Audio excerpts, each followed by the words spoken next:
So, time to visit the Ascalon Club.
It's locked.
This is now my domain, Yokiko!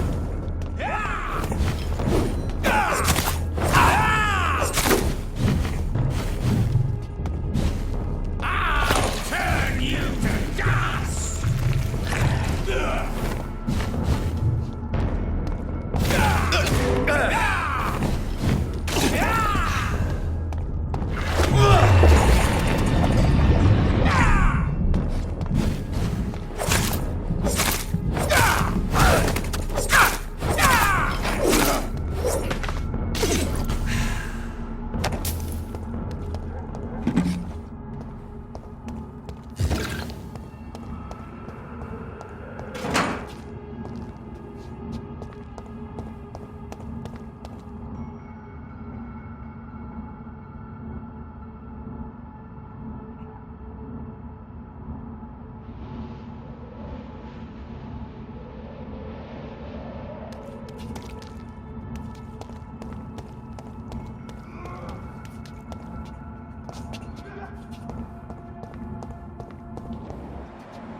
That was the vampire I saw earlier.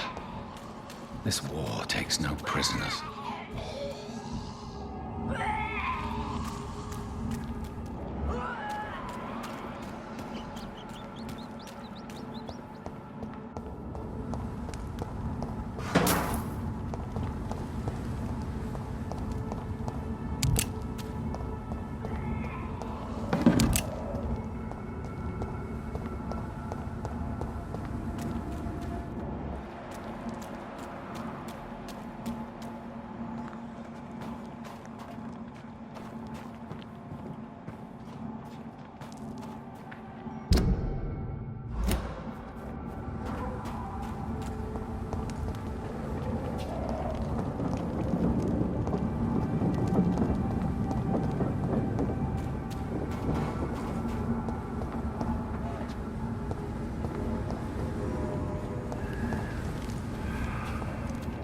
The West End. Never have I felt so sad to be back home.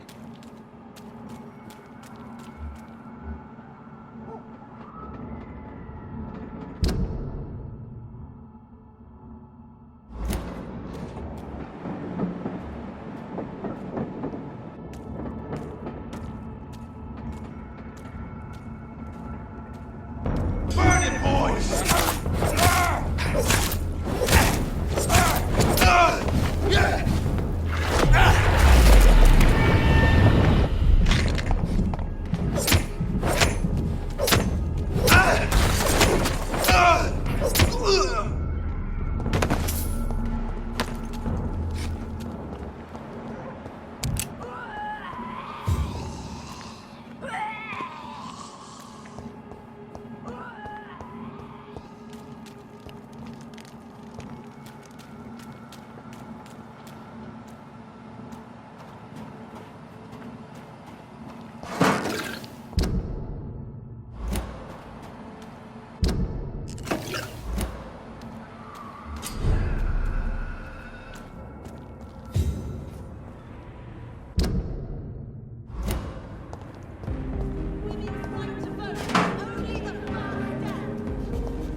The Ascalon Club.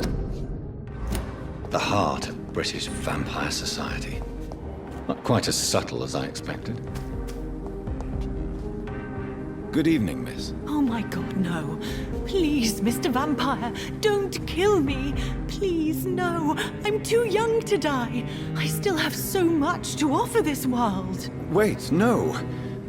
Why do you think I would... What? Don't worry, Dr. Reed. I know you wouldn't harm me.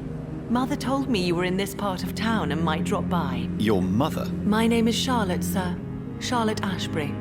My mother taught me long ago how to recognize the signs that betray a vampire. I understand she also taught you how to tease and gently mock innocent young Ekons. It's a pleasure to meet you, Miss Charlotte. What do you think about this part of town? I was raised here, and I suppose it feels like home. You grew up in this part of town too, did you not? Yes, I was born a few streets away. A small world, is it not? Did you ever imagine that my mother was your neighbor all that time? That you could have met her in a dark alley at night? You won't trick me twice, young lady. We both know Lady Ashbury never hunts or attacks prey at random. Come on, Doctor. Don't tell me you never thought about that possibility. Her fangs on your neck. Oh, are you blushing, Dr. Reed? Is there something that's bothering you? Too much selfishness and individualism for my taste. Even when there was no epidemic. Even if that's partly true, may I remind you that many charitable institutions are financed by the selfish and filthy rich. I suppose you're right. But society must reform and renew itself, or we are all done for.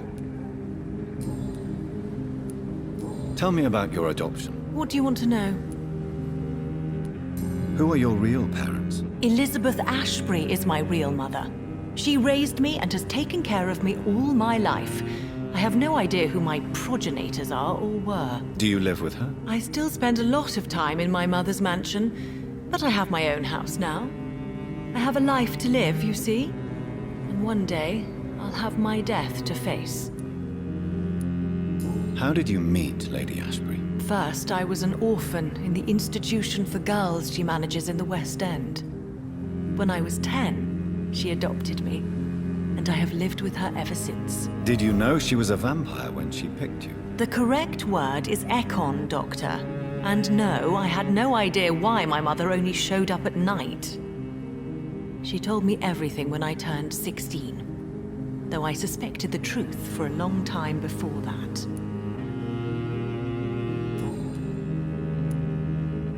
What are you doing out here? You mean, what do I do outside at night since I am a woman? Let me ask you a question, sir. Would you ask the same question of a man? Actually, yes. I ask the same question to everyone who dares to go outside at night, considering the risks. Well, if you must know, I campaign for the right to vote for all women. Why should I wait to the age of 30 years when men can vote at 21? Are you a suffragette, then? Oh, you really are Elizabeth's girl. Without a doubt. All adult women have the right to vote in the US, in New Zealand, and in Australia. But women here can't vote unless they are property owners. No need to convince me, Miss Charlotte. I have shared your opinion for a long time, even before I met Emmeline Pankhurst. Really? Oh. Now I see why my mother appreciates you so much. Too bad there aren't more men like you in the vicinity.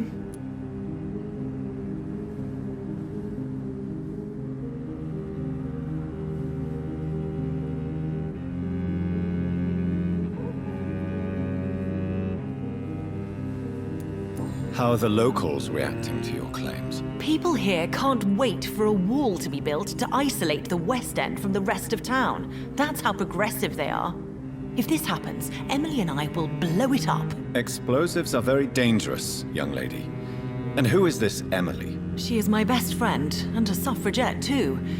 She was supposed to campaign with me tonight, but hasn't turned up. Have you any reason to be worried about her? Recently, Emily started to believe in... well, she got interested in vampires. I'm afraid she might be in trouble. Let me guess. You spoke to her about us, didn't you? Despite your mother's warning. I think I should try to find your friend. Oh, that would be top-notch. I can tell you where she might have gone. You have my thanks, Dr. Reed. And please, don't tell my mother.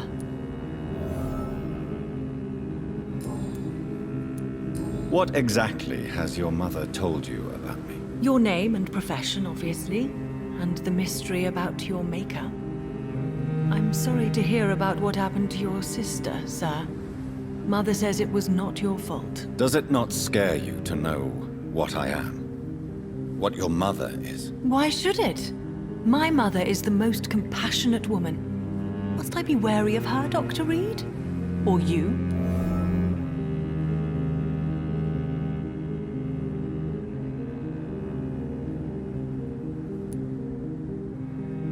Of course not.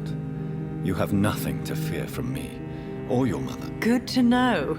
And don't worry, my mother told me everything I need to know about vampire tricks, their nature as well as features. Your mother is not like any other vampire I've met. I believe she thinks the same about you, Dr. Reed.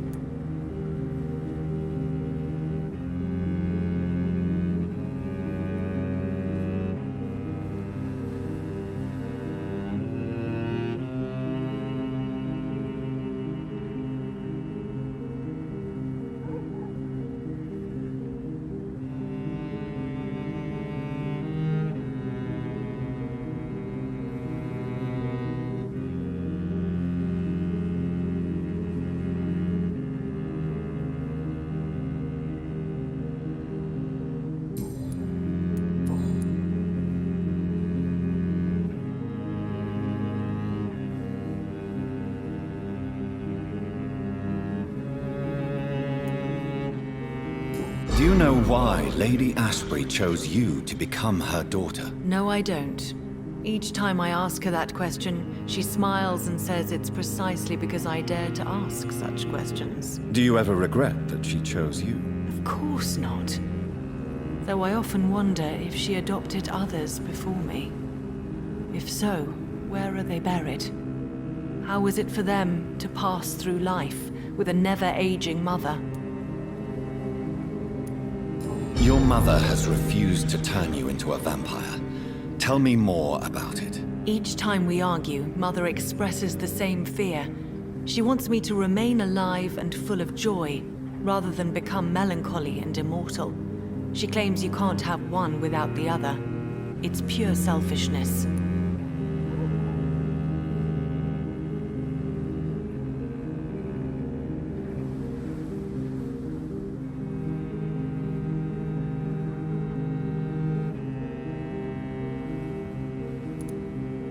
It's your mother's choice. As daughters and sons, we have to accept the decisions our parents make for us despite our own wishes. I love my mother, and have accepted everything from her. Even that she named me Charlotte, when it was not my original name. Does it bother you? No. Whoever I was when I was born, I am now Charlotte Ashbury. It hurts as much as it makes me proud to know that's the name my mother will read on my tombstone.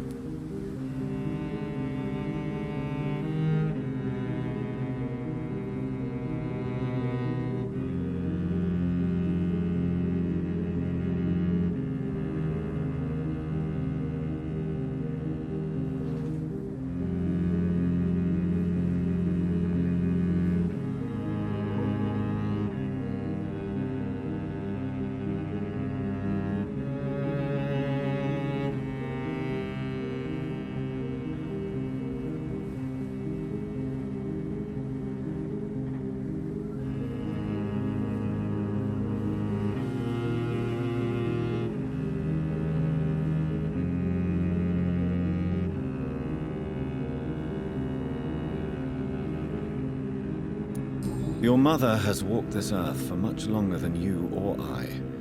She is wise, and we should not ignore her advice when we disagree with it. But why shouldn't I be allowed to forge my own experience? There can't be only one righteous way to deal with eternity.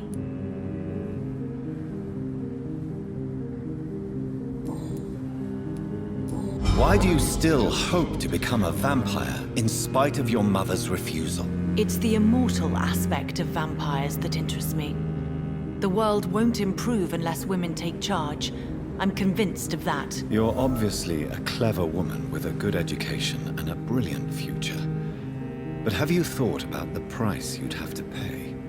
The loneliness, the necessary masquerade. Is it not true of every high position? To change this world and make it a better place, one needs time on one's side. Tell me, Charlotte, how do you plan to achieve eternal life, since you've obviously given it a lot of thought? I won't give up. You have no idea how determined I am, sir. I may contract a deadly disease. I may throw myself under a carriage, just to be saved by her sweet kiss. That's a disturbing answer, young lady. And the worst part of it is, I know you speak the truth. There are less dangerous ways, Doctor. Instead of throwing myself under a horse like Emily Davison, I could just throw myself into your arms. Never. That would be betraying your mother's trust. She would never forgive us. For sure. But look on the bright side. We would have eternity to reconcile. Or an eternity to run away from your mother's mighty wrath. Quite a terrifying idea, don't you think? Yes. I think it's wiser to let go of that part of the plan.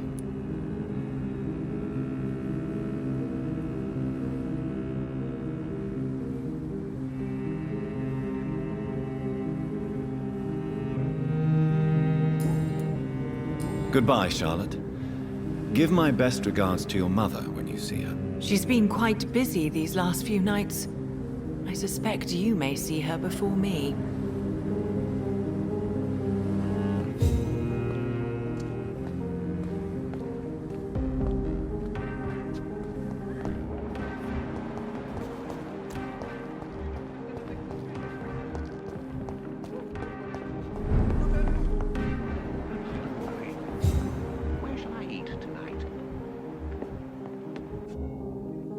Good evening, sir. Please forgive me for disturbing you. I'm a doctor. I never judge a man by his title, but by his attitude. And you are not disturbing me at all. I am Calhoun Russell, and I welcome you. Well, I must admit it's good to receive a warm welcome for once.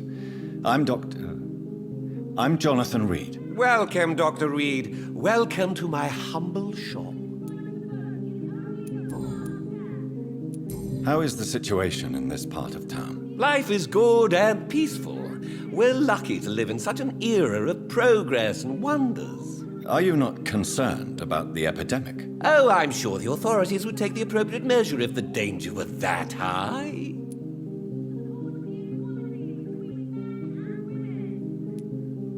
I'm afraid the newspapers are seriously underestimating the situation. Things are critical, believe me. Well, that's news then. But I can't believe that things are that bad. Are you sure you're not exaggerating a bit? For the thrill of it? What can you tell me about this place? I recently found the best steak and kidney pie in the city. I'd be glad to share the address if you want.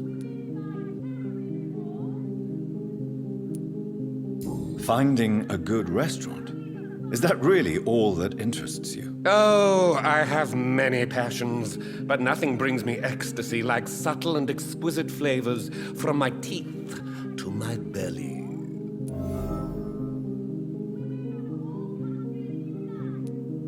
I must confess, I have quite specific tastes when it comes to nutrition. Really? Well, I'm always happy to try new exotic meals. If you ever find an intriguing table, please share the address.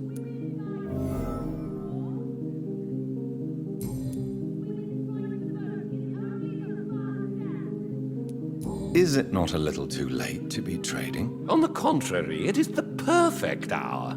Believe me, my friend, it is always at night that you meet the most fascinating characters.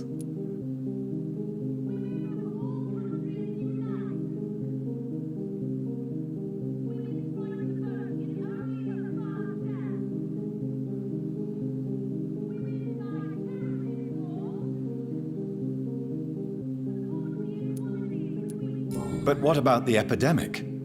The bombs and raids? And all the random violence? Please, sir, this is London, England. We will prevail. And if a bomb must fall on my shop, then I'll be there to hear it falling.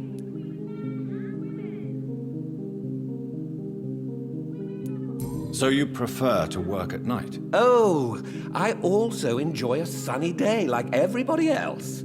But the night always has a certain je ne sais quoi of its own.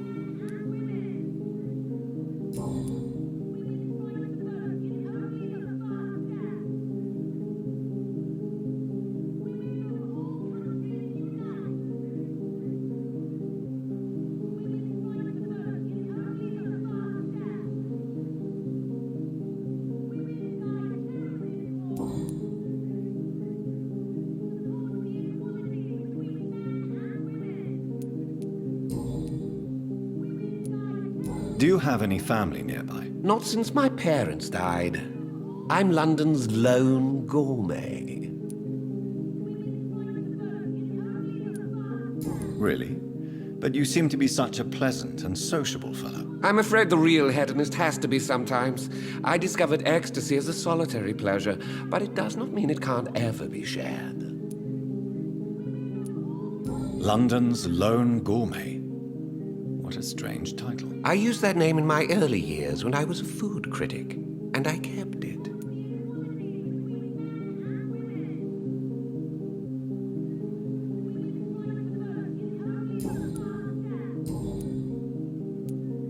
I may have a look at your goods, Mr. Russell.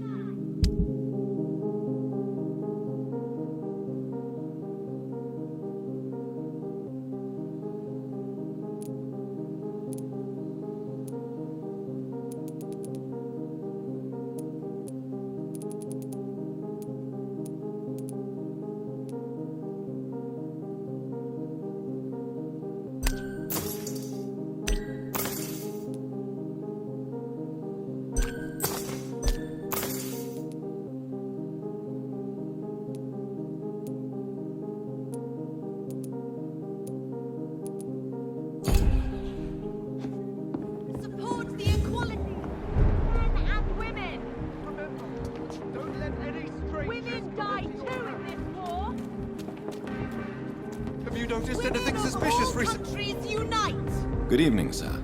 May I have your attention, please? Come on, Johnny. Don't you recognize your oldest friend? Clarence. Clarence Crossley. How are you? My God. So you survived the war too. So sorry I didn't recognize you at first. I almost didn't recognize you either. War does that to men, I heard. In my case, it was true, for I witnessed the horror that lies underneath.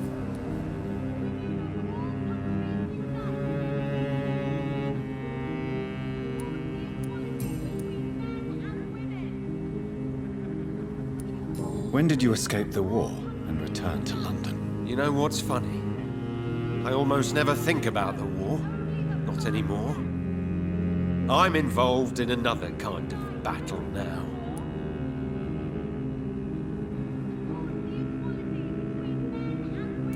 I know what you mean. I haven't had much time to think about the war either since my return. Of course.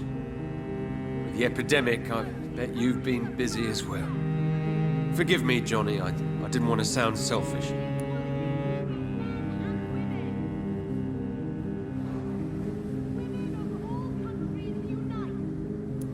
What is this new battle? I saw terrible things during the war. Horrors I thought I'd forget. They're here too. They're everywhere. Vampires.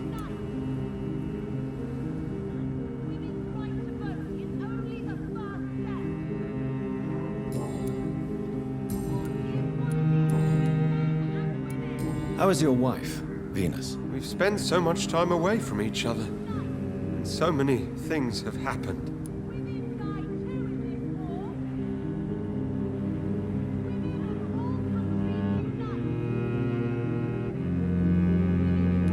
But you're alive.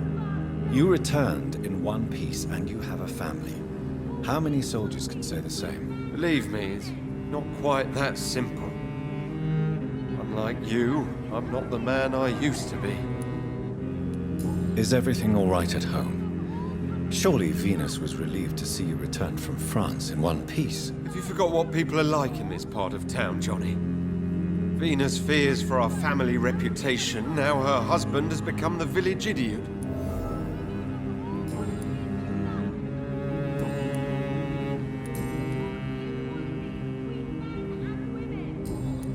You need some rest, Clarence. You should try to sleep. Women of all countries unite!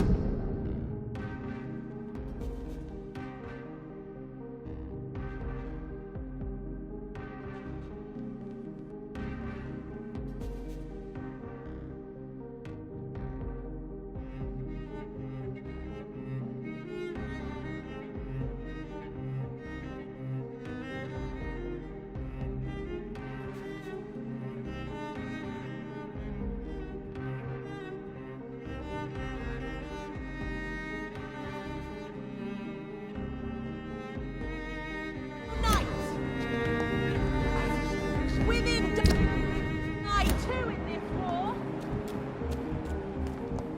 Support the equality between men and women. Good evening, old chap. Are you all right? I won't lie to you, Johnny. I'm not a well man. Do you need medical assistance, Clarence? It's a little late for visiting hours, don't you think? What can I say? I haven't lost my old habits. I hope we're talking about the same habits, old friend.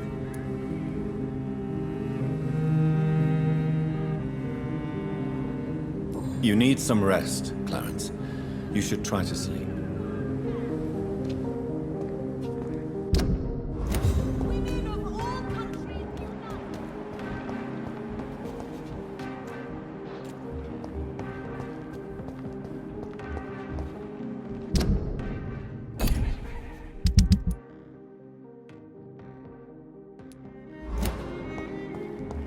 Please, sir, whether you need to buy something or not, I'm happy to.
Good evening, Avery. Mr. Jonathan, I can't believe my own eyes.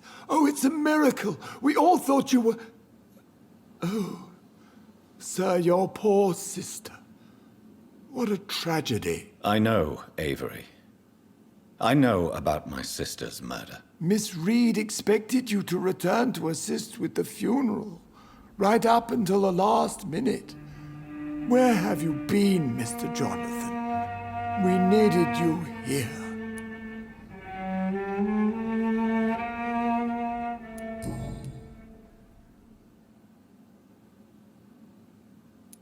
How is my mother? Not well, I'm afraid, sir. Miss Reed is very fragile since the police brought her back home. The police? What happened? Miss Reed was found walking in the streets. She kept saying she had spoken with her son and daughter.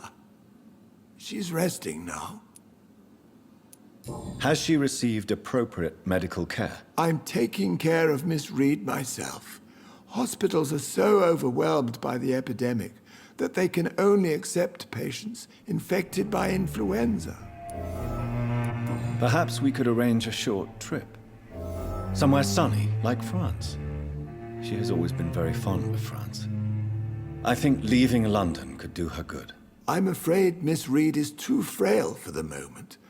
Recently, she started going out at night without remembering it. I have to watch her carefully.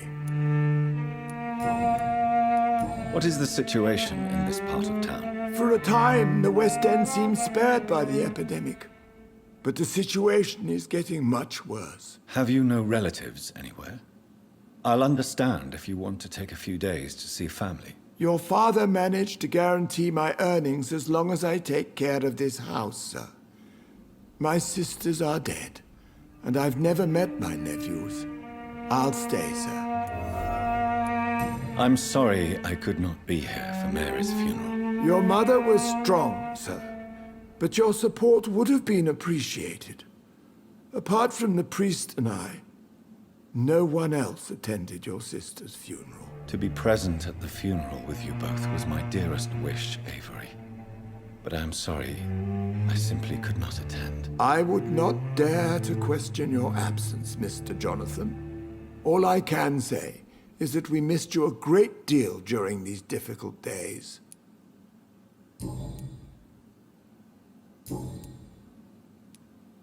Tell me the truth, Avery. Do you feel forced to stay here?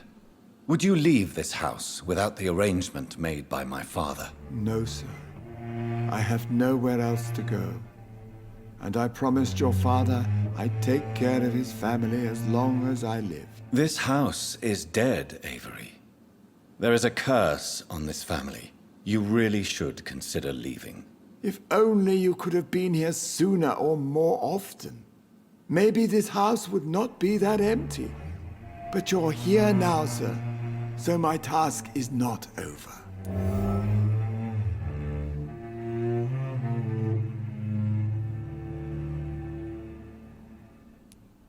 You have served this family extremely well, Avery.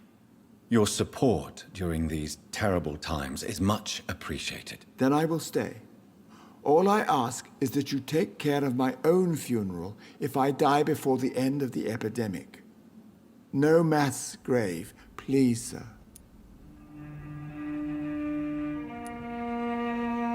Do you really think I don't take enough care of my mother, Avery? Yes, I do, Mr. Jonathan. You clearly have something more to say.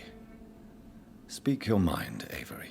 I know you work hard to help the sick, but what will you do once the epidemic is over?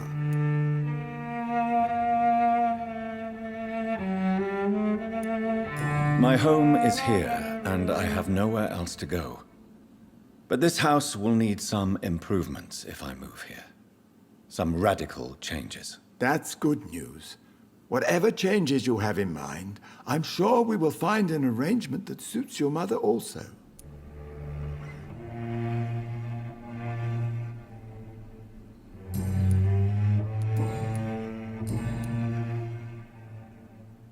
Goodbye, Avery. Please watch over my mother until I return. Of course, Mr. Jonathan, but please return as soon as possible.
I cannot enter.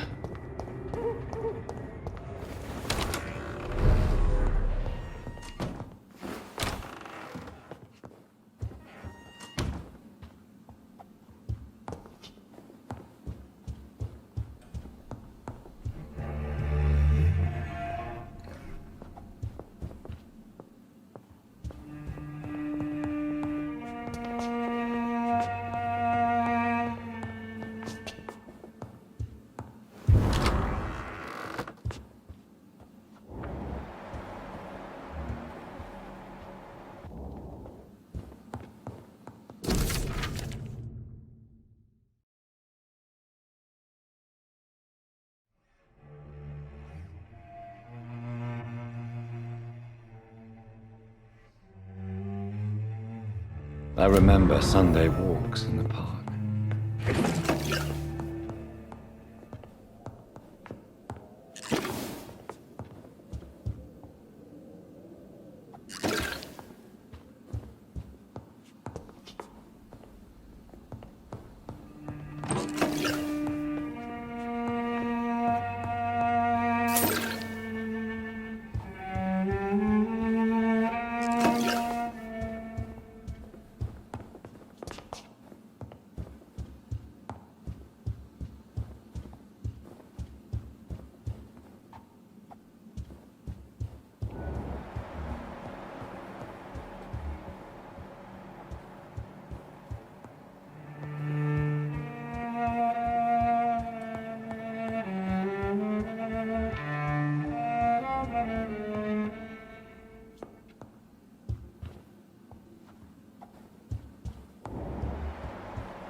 Mother, good evening. Jonathan! Is it you? Where have you been, my prodigal son? I'm right here, Mother. I'm finally home. Yes, for this son of mine was dead and is alive again. He was lost and now found. But where is your sister? Where is Mary? Mary? She is gone, Mother. I know she's gone. The question is, when will she return as you have? I miss my grandson so much. It's been days since their last visit. Mother, do you know what's been going on in this area? Not really. I don't go out much due to the epidemic, and when I do, I tend to get lost. What do you mean you get lost? I hope you don't go outside alone. Of course not. When I go out, your father always comes with me, but he leaves me there sometimes, and I have trouble finding the way back. Have you returned to Whitechapel Cemetery since Mary's funeral? I never want to go back to that awful place. Wait. I think I went back once. And you were there too. And Mary? No, that can't be true. It was just a bad dream, Mother. A nightmare, yes. Mary was so angry. I walked back home alone. If that kind policeman had not called Avery from the station, I don't know what would have happened. Tell me, Mother, how are you? All alone in this big house with only Avery to take care of you. I'm sad most of the time. Sad that you have left me here alone. Sad that you don't tell me when you come or go. I'm so sorry, Mother. It wasn't supposed to be like this. I was coming home. I was home. London, the Thames, and then it happened. What happened, Johnny?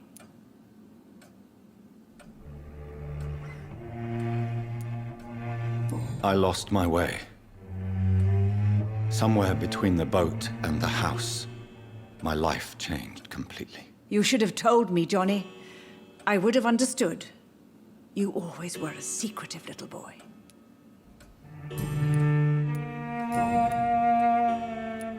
Do you need anything, Mother? Can I help you? I just want you to stay with me, Jonathan. Your room is ready. I asked Avery to make your bed. I'll stay as long as I can, I promise.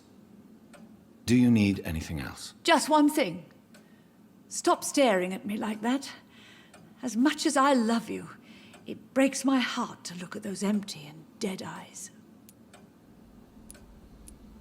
Are you working on a new painting? Not recently. I have trouble focusing on my subject and my mind quickly drifts. It's the same thing when I try to write poetry. I recently met a talented painter with an excellent technique. I wish you two could meet. I'm sure you'd like her. I'd be glad to meet her. What is her name? Is she famous? Is she dead too? She's not famous, and her name is of no importance. And yes, she is also dead. The important thing is, I hope you two get along. If she ever fancies meeting your mother, I'd be glad to welcome her into my home. Do you think Avery is right? Do you think I should take better care of you? I don't blame you, but you abandoned me, son. A mother should not survive her children. It's unbearable to know you're not here anymore.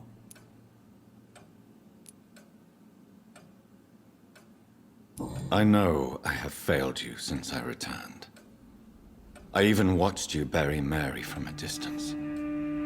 From now on, I will protect you. You have my word. You don't have to apologize to me, Johnny.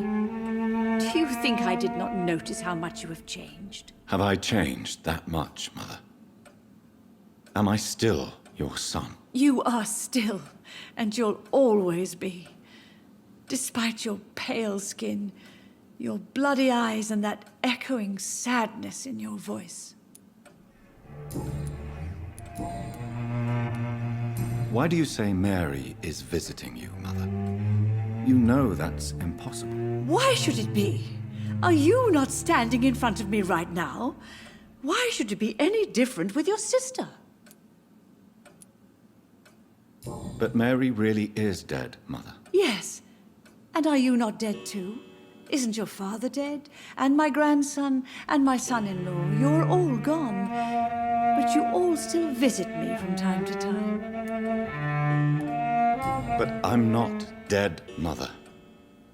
I'm really here, talking to you, trying not to cry. Oh, it breaks my heart to have to tell you this. But of course you're dead, my darling boy. Just look at you, as pale as my Mary. Father seems to have left me some documents. Some sort of treasure hunt game. Do you know anything about them? No, Johnny. But your father always loved to write these little games for you when you were a boy. Don't you remember?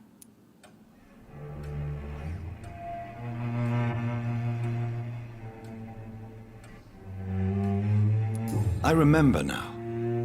He used to post me these riddles, as though they were sent by a mysterious games master. I'd spend weeks trying to decipher them. Your father was always so proud each time you found the answer. He was not just the serious, dour banker everybody thought he was. I was proud too. How could I forget that? The important thing is that you remember it now. I'll tell your father the next time I see him. He'll be so happy. Could Father have conceived some sort of final game for me before he left? I really can't say, Johnny. Perhaps you should talk with Avery about that. He was your father's confidant, more than I.